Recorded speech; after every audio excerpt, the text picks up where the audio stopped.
Hello there, friends. Welcome again to Nanaaba's Kitchen. And if you are visiting for the first time, a warm welcome to you and thank you so much for joining us. On the menu today is salted tilapia, affectionately known as Koobi in Ghana, which is incorporated in different dips and soups, such as spinach dip, eggplant dip, multiple different other soups and stews. For the ingredients, we need coarse sea salt, just like that.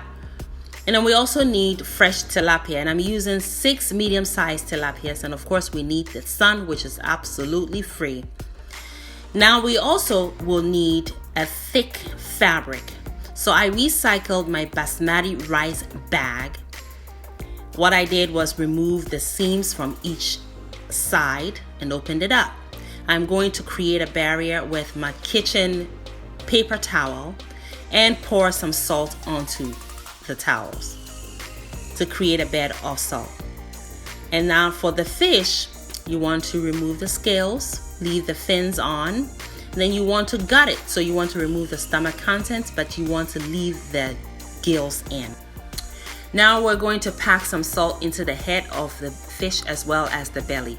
And you want to make sure that you're generous with the packing of the salt, because the goal here is to dehydrate the fish.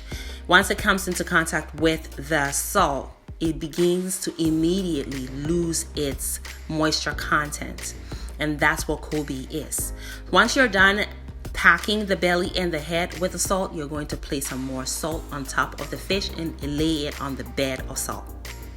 Repeat the same process for the rest of the fish. And like I said, we have 6 pieces of fish here today.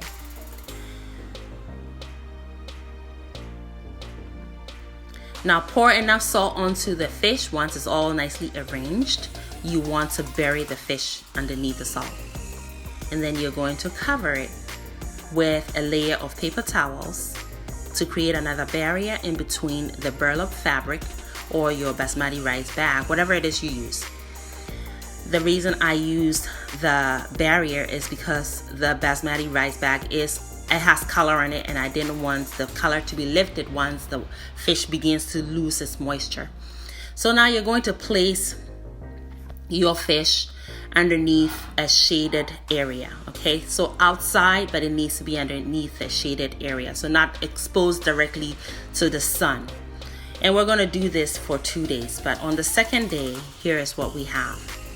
Checking up upon the fish, it still has a little moisture in it, right? You can tell by how soft it still is.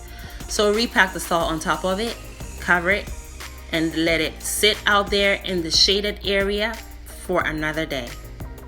It is hot where I live, so be mindful of the climate in which you live. It might take you shorter or longer depending on the heat level. So on the third day,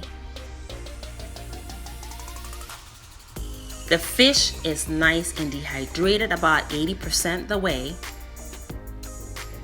And the way to know that is when you remove the salt from it, the fish is stiffer than usual.